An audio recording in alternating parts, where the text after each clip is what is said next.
Ruego al Señor que nuestro corazón esté preparado, porque los israelitas temblaron cuando escucharon en el monte Sinaí la palabra de Dios dada a Moisés. Nuestro corazón también debe tener una reverencia especial a las palabras de Dios que vamos a escuchar a continuación leída. Luego la vamos a meditar en ella, en la exposición. Y la idea, hermanos, es que estas palabras queden guardadas en nuestro corazón para que las pongamos por obra. Dice la palabra de Dios en Mateo capítulo 21, vamos a leer los versículos del 23 al 32. 23 al 32. Dice así la palabra de Dios. Cuando Jesús llegó al templo, los principales sacerdotes y ancianos del pueblo se acercaron a él mientras enseñaba, diciendo: ¿con qué autoridad haces estas cosas? ¿Y quién te dio esa autoridad? Y Jesús les respondió: yo también les haré una pregunta, que si me la contestan, yo también les diré con qué autoridad hago estas cosas. ¿De dónde era el bautismo de Juan? ¿Del cielo o de los hombres?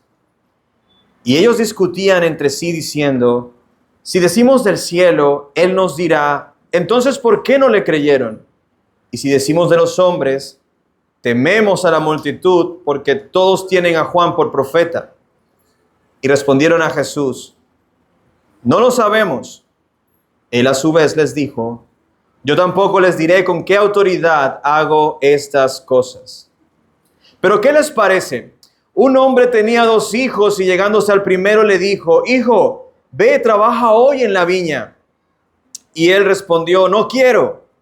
Pero después fue arrepentido. Llegándose al otro le dijo lo mismo. Y éste respondió: yo iré, Señor. Pero no fue. ¿Cuál de los 2 hizo la voluntad del Padre? El primero, respondieron ellos. Jesús les dijo: en verdad les digo que los recaudadores de impuestos y las rameras entran en el reino de Dios antes que ustedes. Porque Juan vino a ustedes en camino de justicia y no le creyeron. Pero los recaudadores de impuestos y las rameras le creyeron. Y ustedes, viendo esto, ni siquiera se arrepintieron después para creerle. Esa es la palabra de Dios. Les pido por favor que con una actitud reverente incline su rostro para orar.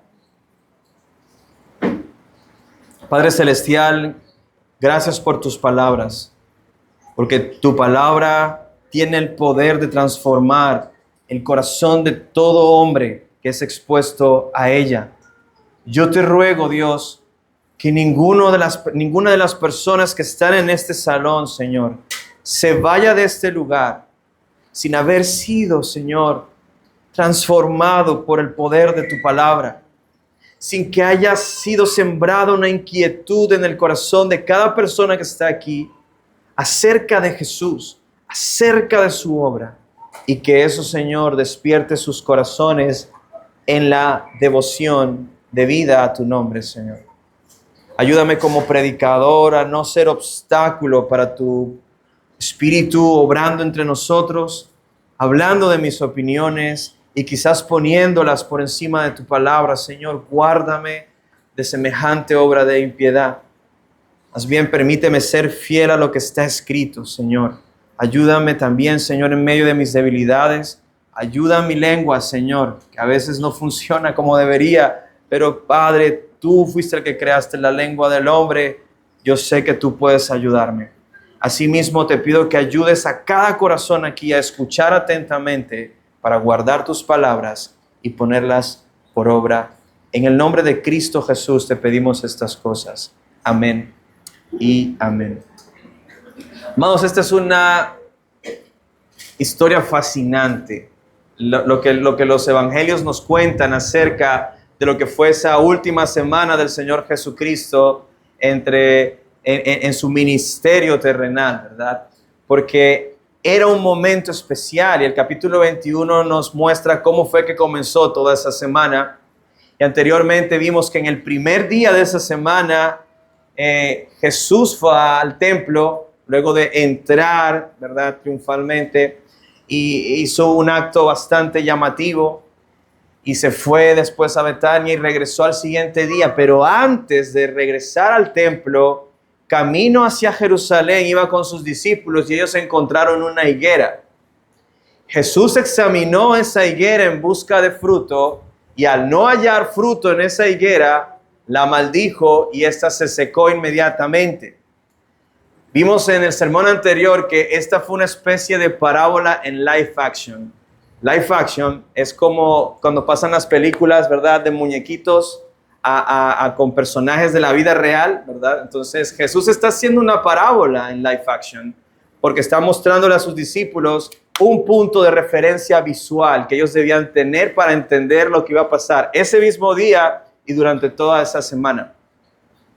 El punto entonces es que al Jesús mostrarle esto a sus discípulos, se encaminan entonces hacia el templo y vemos entonces a Jesús llegar al templo.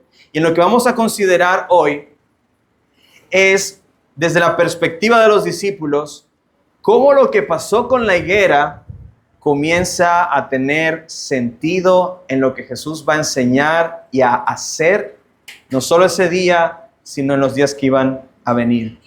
Recordemos que el árbol sin fruto representa el corazón de un incrédulo, una persona que ha estado expuesta a la palabra de Dios, pero que no da fruto de obediencia, no hay fruto de arrepentimiento a Él. Y lo terrible de esta situación es que muchos en Israel sabían que no tenían frutos. No es que no sabían que no tenían frutos. Y aún así, no se arrepintieron para poder dar frutos. Es decir, ellos no solo no daban frutos, sino que no querían dar frutos. ¿Es posible que exista una persona así? Sí. Por eso el título de este sermón es El fruto de la incredulidad impenitente. Déjame definir este término para tu comprensión. Impenitente es alguien que no se arrepiente de lo que sabe que está haciendo mal. Del pecado que está cometiendo, no se arrepiente. Entonces, ¿cuál es el pecado en el título? La incredulidad. El fruto de la incredulidad que no se arrepiente. El fruto de la incredulidad impenitente es el título de este sermón. Y vamos a ver cómo este sermón nos muestra 4 evidencias o 4 maneras en que un corazón incrédulo responde resistiendo a arrepentirse aún cuando la mismísima palabra de Dios encarnada está cara a cara frente a ellos.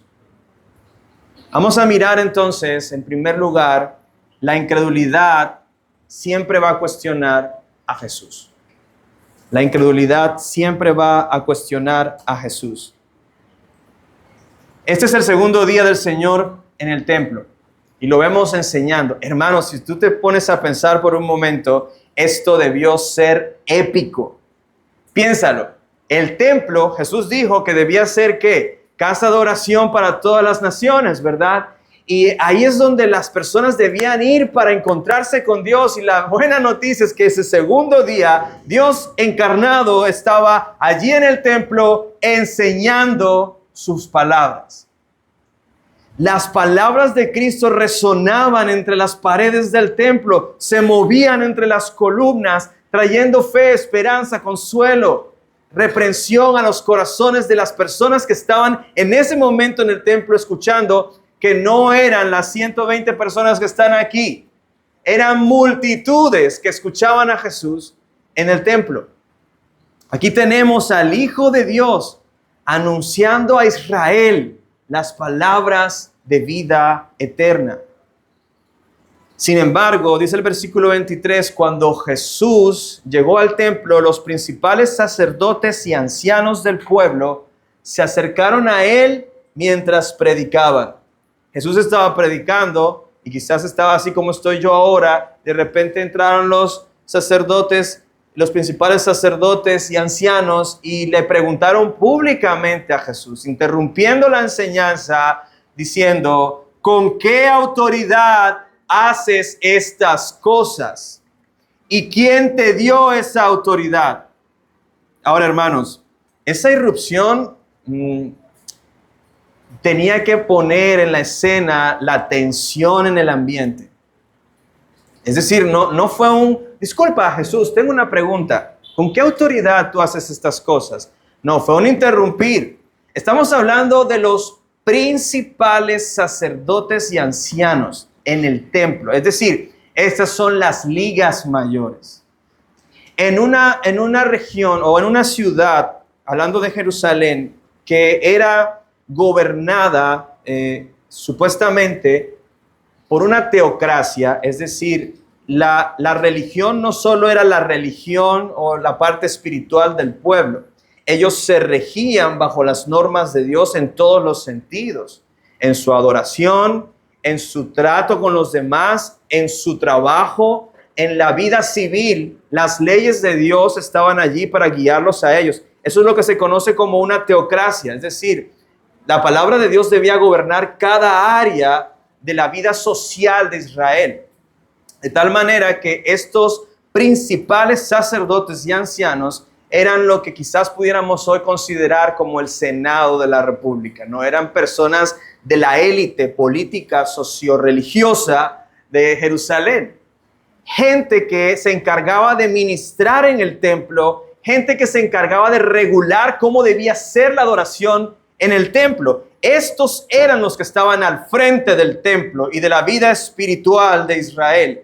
Estamos hablando de los cabecillas de la fe judía. Se acercaron a Jesús porque sintieron que la presencia de Jesús, no solo en la ciudad, sino en el templo, debía ser de alguna manera regulada por ellos. Él debía poner orden. ¿Quién es este Jesús que de repente llega así porque sí? Se metió en el templo y dijo, saquen esto, ladrones. Se metió en el templo y comenzó a enseñar por qué, con qué autoridad. Ellos, era completamente normal que ellos se acercaran y dijeran, epa, Señor, ¿usted qué? ¿A quién le pidió permiso para estar aquí? ¿A quién le pidió permiso para sacar y según usted juzgar, auditar, examinar o evaluar lo que estamos haciendo aquí? ¿Quién te dio esa autoridad? Eso era normal, porque Jesús estaba irrumpiendo en su zona. Jesús se les metió al rancho, como dice uno coloquialmente. Ahora, no nos confundamos. Ellos no están regulando el ministerio de Jesús. Ellos no están como que, hey Jesús, no puedes estar aquí, necesitas unos permisos, unas cosas administrativas y después sí puedes estar. No. Ellos querían, de alguna manera, no solo obstaculizar el ministerio de Jesús allí en el templo, sino que también querían oponerse y sabotear lo que Jesús estaba tratando de comunicar al pueblo. ¿Con qué autoridad haces estas cosas? Trata de pensarlo. Ellos no dijeron, ¿con qué autoridad estás diciendo lo que estás diciendo? Sino, ¿con qué autoridad haces estas cosas? ¿Y cuáles son estas cosas? Específicamente el altercado del día anterior. ¿Qué hizo Jesús? Tumbó las mesas, tomó un látigo, le dio al que estuviera por allí, sacó toda paloma, todo animal, toda cosa, y no solo hizo estas cosas alborotando lo que sucedía dentro del templo, sino también denunciando al sistema religioso que dirigía el templo. Hermanos, Jesús públicamente dentro del templo les está diciendo, especialmente a los líderes, ustedes han convertido la casa de mi padre en una cueva de ladrones. El buen entendedor sabe a quién le está diciendo Jesús ladrón. Este cuestionamiento entonces de los principales sacerdotes y los ancianos no es un movimiento burocrático, no, es una respuesta a un corazón celoso. Ellos estaban celosos de ver que Dios estaba obrando por medio de Jesús su obra y no en ellos. Dios estaba acreditando a Jesús con su palabra y su autoridad y no a ellos. Ahora, ellos no eran ignorantes de que lo que Jesús estaba haciendo sí venía de Dios. Ellos sabían que Jesús vino de Dios. No estaban como poniendo en tela de juicio el asunto.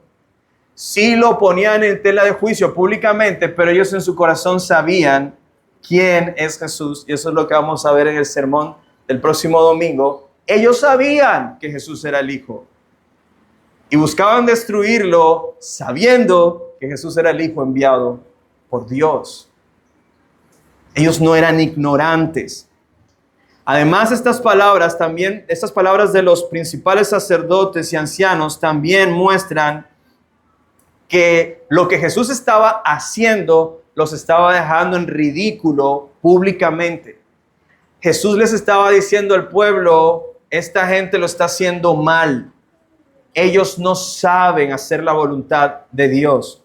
Ahora, en lugar de arrepentirse y considerar con temor las palabras de Jesús, ¿qué hicieron ellos? Usaron una estrategia que en ambientes más que todo de debate, como quizás en las cámaras de representantes, senado, juzgados, se llama, hablando de falacias argumentativas, un argumento ad hominem, que lo que busca es refutar un argumento atacando a la persona y no a la idea, ¿sí?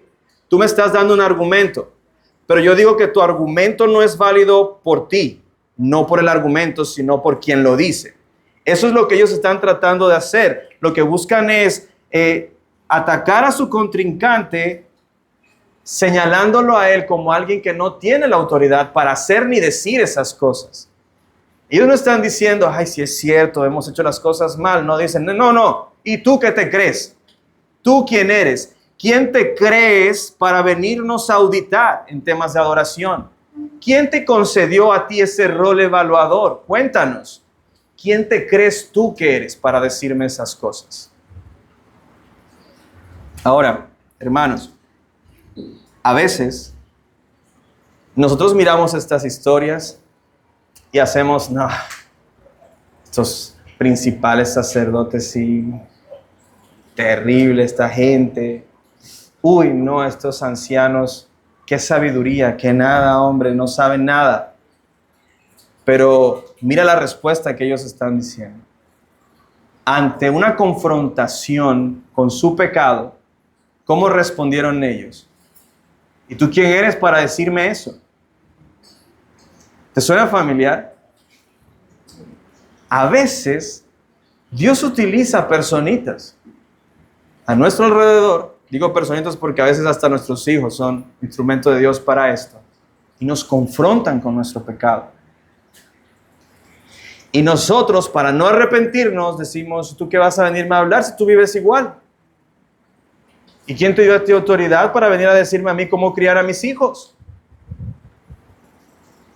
Esa es la respuesta de un corazón endurecido, que no puede discernir que es Dios hablando a través de la otra persona para corregirme a mí en mi pecado.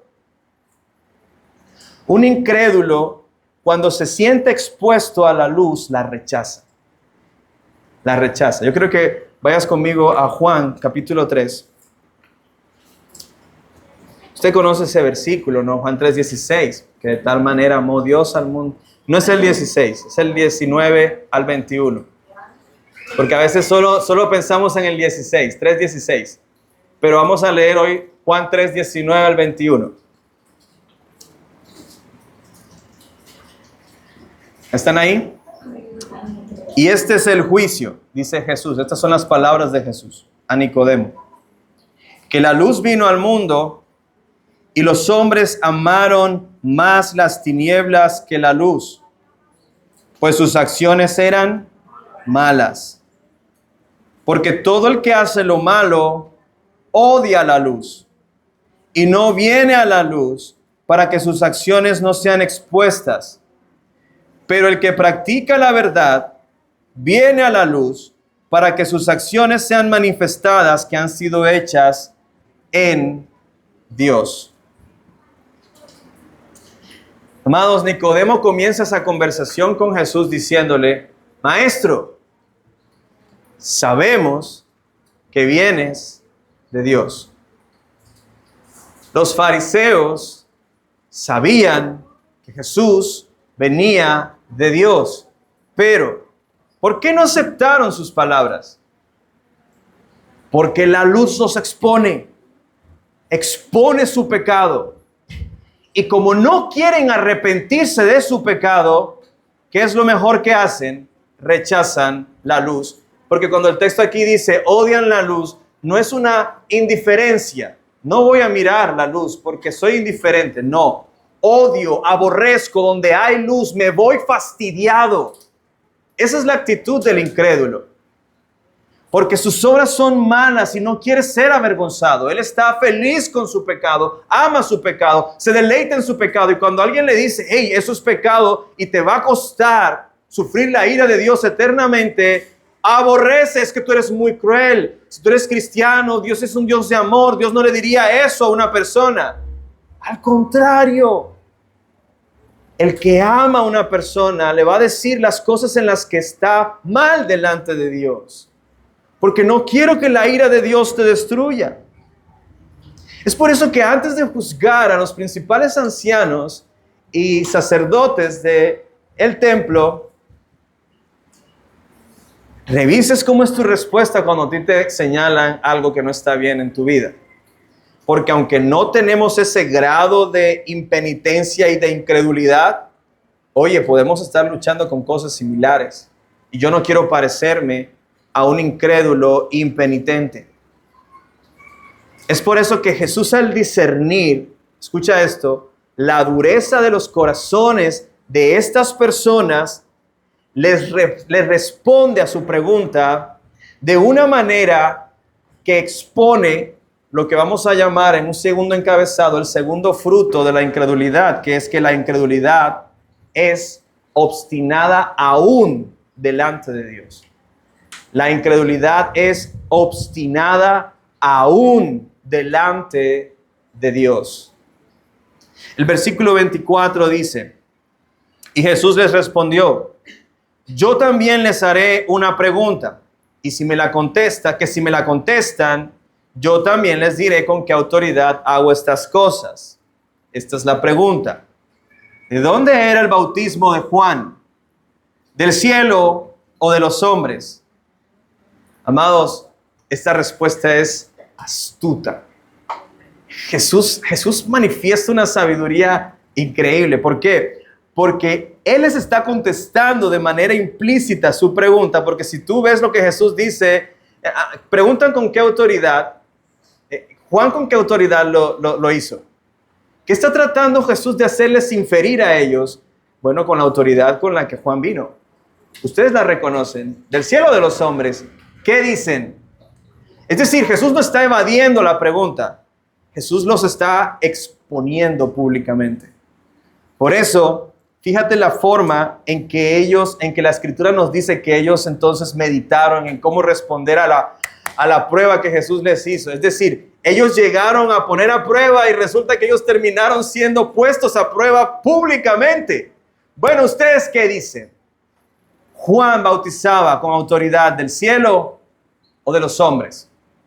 El versículo 25, en la parte final, dice que ellos discutían entre sí, diciendo lo siguiente. Si decimos del cielo, Él nos dirá, entonces, ¿por qué no les creyeron? ¿Por qué no le creyeron? Wow, eso, si la palabra de Dios no nos lo dice, no sabríamos nunca que esa fue la meditación de su corazón. Pero lo que estamos viendo aquí es que ellos eran conscientes de su incredulidad. Ellos sabían que no estaban creyendo y estaban bien con eso. No les molestaba ser incrédulos. Ellos reconocieron que ante el anuncio de Juan, ahora recordemos cuál era el anuncio de Juan: preparar la llegada del Mesías. arrepiéntanse porque el Mesías viene. Ese era el trabajo de Juan.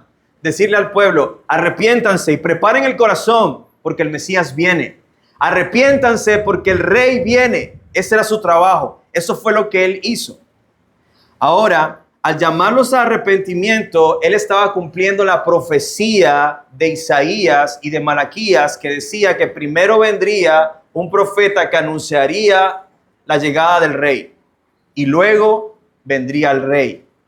Es decir, ellos estaban entendiendo que la profecía acerca del advenimiento del Mesías ya había sucedido. Incluso no olvidemos que los discípulos están allí viendo todas estas cosas. ¿Qué saben los discípulos? Cuando los discípulos de Juan llegaron y le dijeron la inquietud de Juan, luego cuando ellos se van, él le dice a las multitudes que estaban allí, ¿a quién salieron ustedes a ver? A un profeta. Yo les digo que Juan era más que un profeta. Él es de quien está escrito. Los discípulos sabían eso. Luego en el capítulo 17, en la transfiguración, cuando bajaban del monte, los discípulos le preguntaron a Jesús, ¿ese es Elías que había de venir? Sí, ese es. Y mira lo que hicieron con él, lo maltrataron y lo asesinaron. Lo mismo harán con el Hijo del Hombre. Es decir, los discípulos estaban claros. Juan era el heraldo del rey y Jesús era el rey. Las multitudes también lo sabían y estos principales sacerdotes y ancianos también lo sabían, pero no lo aceptaban y abiertamente lo rechazaron. No solo a Juan, sino a Jesús. Esto quiere decir que ellos eran conscientes de su propia incredulidad al anuncio de Juan y estaban tranquilos con ello. Eso se llama, amados, una incredulidad impenitente. Es alguien que no cree, está tranquilo.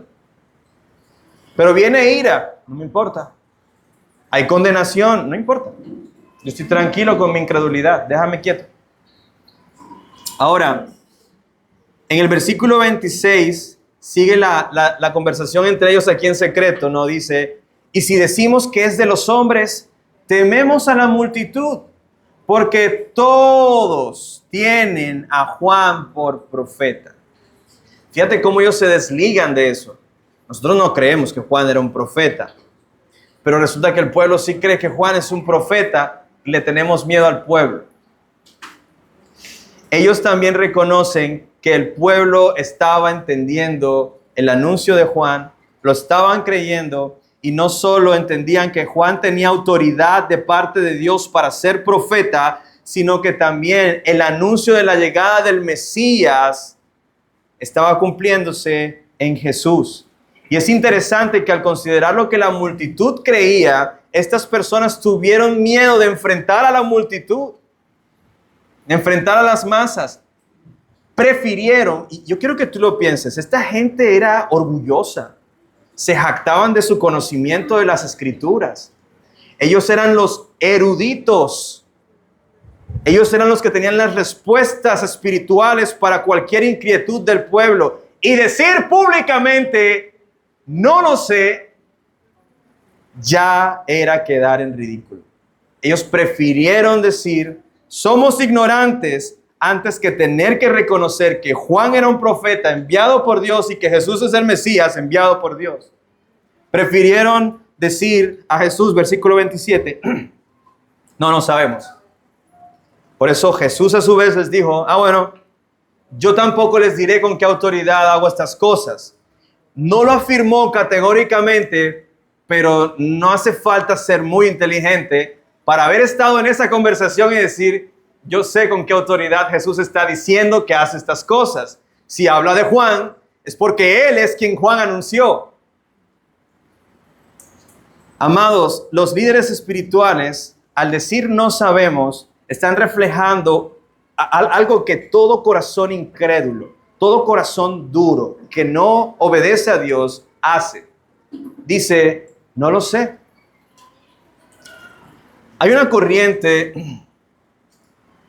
no es religiosa, pero creo que es muy popular y algunos de ustedes conocen el movimiento agnóstico, ¿no? El agnosticismo suelen identificarse como personas que dicen no tener certeza si Dios existe o no, y por eso, aunque no lo niegan ni lo afirman, ellos simplemente dicen no hay pruebas suficientes ni para negarlo ni para afirmarlo.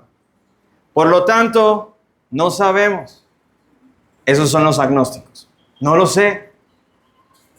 Prefieren asumir ignorancia antes de reconocer que ellos sí saben que Dios existe. Hermanos, esto que voy a decir a continuación no es mi opinión, es la enseñanza de la Biblia. Todo hombre delante de Dios sabe que Dios existe.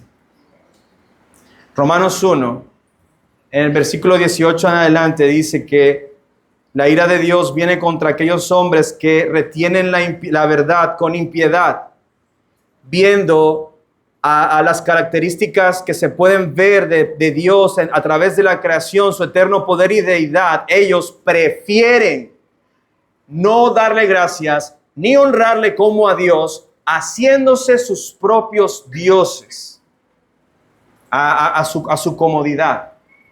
Es decir, todo hombre, con el simple hecho de observar la creación, y en la creación me incluye a mí mismo, mi cuerpo, mi infraestructura, no solo física, sino emocional, mental. Esto es un diseño tan perfecto que no puede ser obra del azar. Y no solo no puede ser obra del azar, el hombre sabe que no es obra del azar. Pero deciden cauterizar su conciencia y decir, no lo sé. Por lo tanto, si no lo sé, no me voy a someter a un Dios que yo no sé si existe. Y lo terrible es que ellos dicen, no existen evidencias claras de la existencia de Dios. ¿Qué? Por eso el Señor en su juicio, dice Romanos 1, a ellos los mirarán como personas que no tienen excusa. No tienen excusa. Hermanos, no es mi opinión.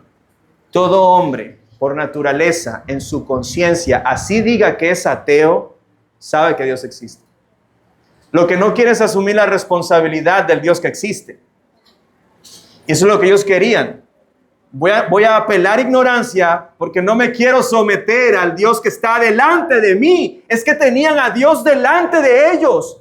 Y eran tan duros en su corazón que no le creyeron.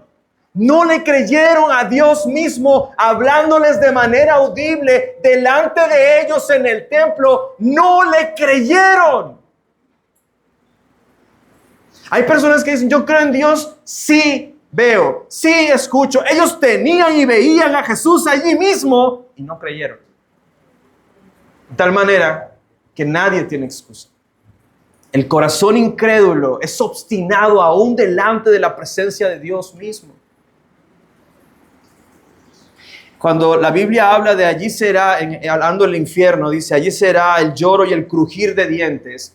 Esa figura de crujir de dientes, amados, no es un crujir de dientes como ay, del dolor. No, de la obstinación, de un odio ferviente hacia Dios. Ellos aún en su condenación maldecirán el nombre de Dios. Aún en el infierno los dientes les crujirá por su aborrecimiento al Señor. Oh, hermanos, eso habla de la dureza del corazón de los hombres por causa del pecado.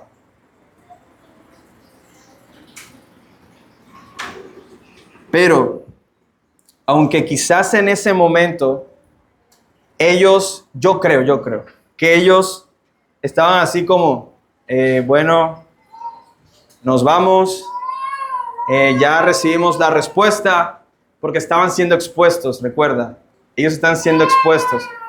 Pero cuando tú lo lees así de un tirón, ese pero del versículo 28 les dice, pero yo no les voy a decir con qué autoridad hago estas cosas, pero vengan acá, no se me vayan.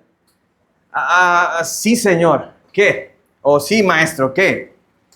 ¿Qué les parece? Ese ¿qué les parece? Les voy a contar una historia. Quédense ahí sentados, no se vayan. Me preguntaron con qué autoridad hago estas cosas. Siéntense un momento que les voy a contar una historia. ¿Qué les parece? Un hombre tenía 2 hijos y llegándose al primero le dijo, ve, trabaja hoy en la viña. Y él le respondió, no quiero, pero después arrepentido fue. Llegándose al otro, le dijo lo mismo, y este le respondió, yo iré, Señor, pero no fue. Esta historia, esta parábola, Jesús la usa para evidenciar un tercer fruto de un corazón incrédulo, que lo vamos a llamar, la incredulidad no obedece la voluntad de Dios, aunque dice que sí lo hace. La incredulidad no obedece la voluntad de Dios, aunque dice que sí lo hace. Sí lo hace. ¿Cómo se llama a alguien que dice que sí hace una cosa, pero no es verdad que lo hace? No solo es mentiroso, es un hipócrita. Finge hacer las cosas, pero no lo hace. No lo hace. Ahora, no se necesita ser un experto en historia de la antigüedad o en las lenguas bíblicas para poder entender esta parábola. Mi hija de 5 años me preguntaba, papá, ¿qué historia vas a contar hoy en el sermón? Yo dije, vamos a ponerla a prueba. Le conté la misma historia. Había un padre que le dijo a un hijo, ve y trabaja en la viña. Él dijo, sí voy. Dijo, no quiero, pero arrepentido después fue. Fue al segundo hijo y le dijo, ve a trabajar en la viña. Él le dijo, sí señor, yo voy, pero no fue. Yo le hice esta pregunta a Abby. ¿Quién hizo la voluntad de su padre? Ella dijo, el primer, tal cual, el primero. El primero. No es difícil entender esa parábola. No es difícil. ¿Quién es el padre de los muchachos?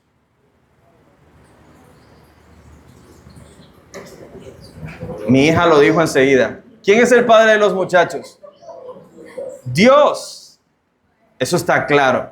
No hay que saber griego koiné para poder saber que Jesús está hablando del Padre. ¿Quiénes son los que son representados por el Hijo que dijo, no quiero, pero después arrepentido fue?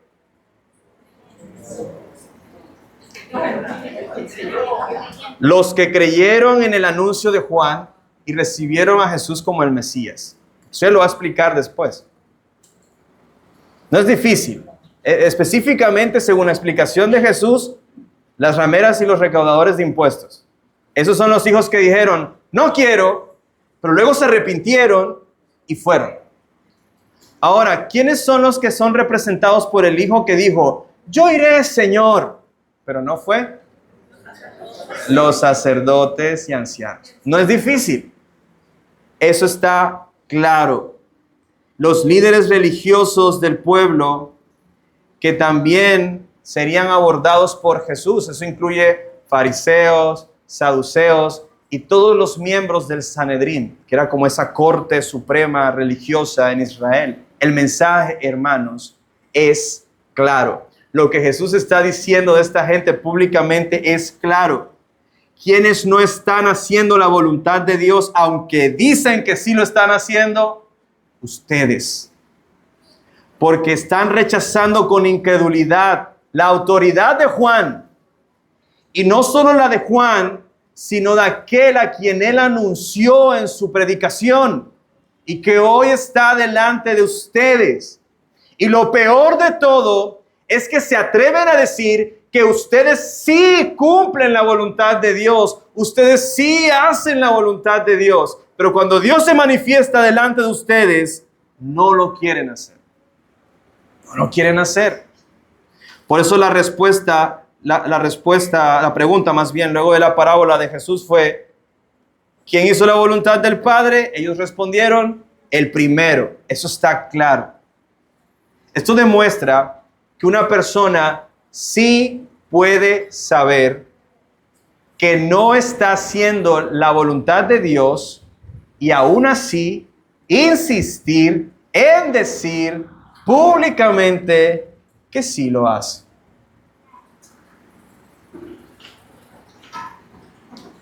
Amados, lo que hace la diferencia es esa intimidad del corazón. Jesús, no sé, dice el Evangelio de Juan, al final del capítulo 2, antes de la conversación de Nicodemo, él no se fiaba de nadie. porque Él sabía los pensamientos de las personas, incluso antes de que ellos hablaran. Y por eso cuando Nicodemo le dijo, Señor, sabemos que viene de Dios y que las obras que tú haces, nadie las podría hacer si Dios no está con Él. Jesús le dijo, no entrarás en el reino de los cielos a menos que nazcas de nuevo. Tú dirás, ¿eso qué tiene que ver? Jesús sabía que venía a preguntar Nicodemo. Esta, hermanos, es la religión de la apariencia. Personas que saben hacer cosas religiosas, lucen religiosos, se ven piadosos, se ven que ellos mismos dicen, yo soy cristiano, yo soy un verdadero creyente, pero no tienen un compromiso con Jesús. No tienen una vida devocional saludable. No tienen compromiso con Jesús, ni con su palabra, ni con su iglesia.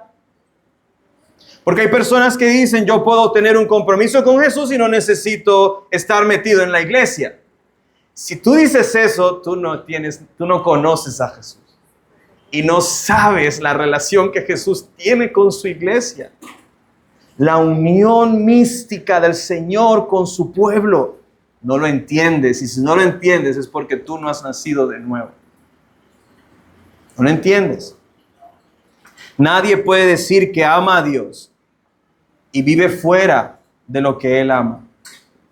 Nadie puede decir que ama a Dios y vive contrario a lo que Dios dice que Él ama. El que ama a Dios va a preferir hacer su voluntad aunque le cueste todo. Con Jesús, amados hermanos, es todo o nada. O te entregas completamente a Jesús o no te entregas a Jesús. No hay punto medio. No hay punto medio. Es por eso que el resultado final de esta condición es el último fruto que veremos en este sermón y que Jesús llama la incredulidad impenitente no entra al reino de los cielos. No entra al reino de los cielos. Vimos en primer lugar que la incredulidad va a cuestionar la autoridad de Jesús. En segundo lugar, vimos que la incredulidad va a estar obstinada aún delante de Dios mismo. Y en tercer lugar, vimos que la incredulidad dice que obedece a Dios, pero no la obedece. Finalmente, y el resultado de todas estas evidencias es que esas personas nunca entrarán en el reino de los cielos. Al terminar la parábola y ellos responder, el primero fue el que hizo la voluntad del Padre. Jesús les dijo, versículo 31 al final y 32. En verdad les digo que los recaudadores de impuestos y las rameras entran en el reino de los cielos antes que ustedes. Ellos ya están entrando. Porque Juan vino a ustedes en camino de justicia y no le creyeron. Pero los recaudadores de impuestos y las rameras, ¿qué hicieron? Sí le creyeron. Ustedes no les creyeron, no le creyeron a Juan, ellos sí le creyeron a Juan, entonces ellos entran al reino de los cielos. Pero Jesús termina diciendo, y ustedes, viendo esto, ¿qué es esto? Que los recaudadores de impuestos, las rameras, se están arrepintiendo y están entrando al reino de los cielos, ni siquiera se arrepintieron después para creer.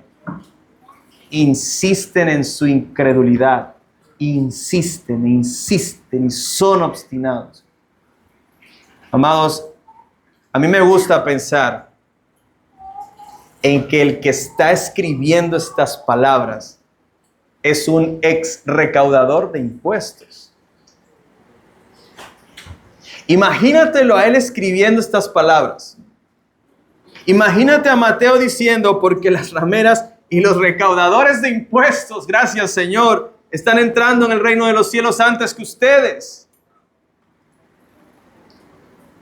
Al escuchar el llamado de Jesús, Mateo, siendo un recaudador de impuestos, dejó su actividad.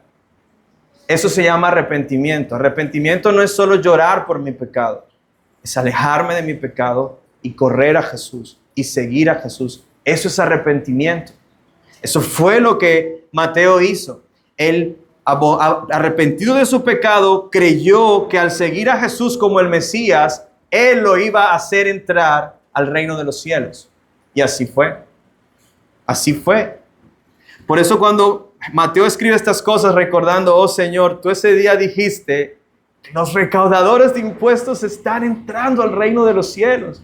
Qué gozo fue para mí recordar esas palabras que tú dijiste en ese momento, oh Señor.